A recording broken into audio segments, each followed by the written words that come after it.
a big difference between achieving and discovering. To achieve something, you need time, obviously, but to discover some discovery is of something that is already here. So you discover that dimension of consciousness in you, that is awareness, in between two thoughts. For example, at this moment, when I stop speaking,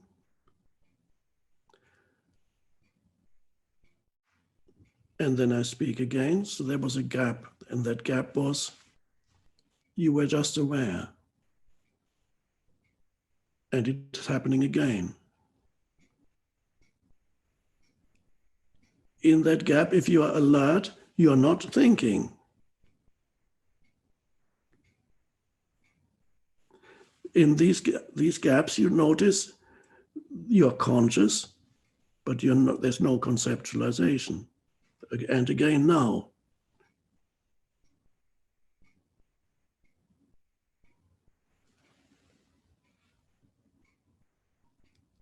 And this is so natural and so vitally important to have to be in touch with that dimension, to be rooted in that dimension. It's amazing that it is not common knowledge that this is the most vital thing that there is in any human life. The great teachers pointed to it. It's the emptiness of the Buddha, the kingdom of heaven of Jesus that is within you here and now. Different words. And it can happen naturally. It's perhaps more likely to happen when you look at something natural. Again, a tree, the sky.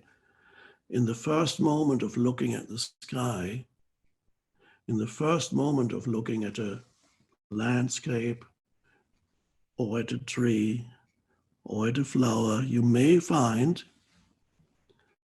in the first moment of looking, you're not conceptualizing it.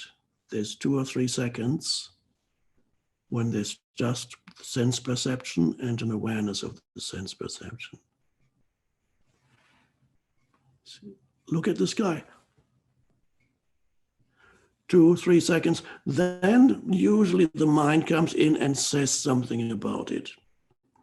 It conceptualizes it. That's fine.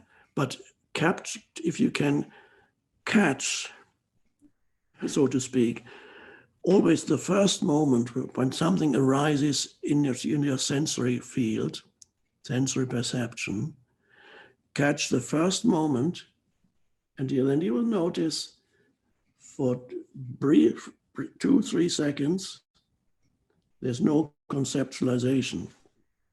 There's the perception, but what is behind the perception? Awareness, the light of consciousness, without which there would be no perception. So whenever you look at something new, or there's a sound that suddenly arises and you may not know what it is, so you have to listen carefully. A sound is arising. The mind may want to interpret it, but in order to, first you need to be alert and listen, and there's the sound. And for the first 2 or 3 seconds, the mind is not saying anything about it because there's only the perception of it. Then comes the interpretation. Now,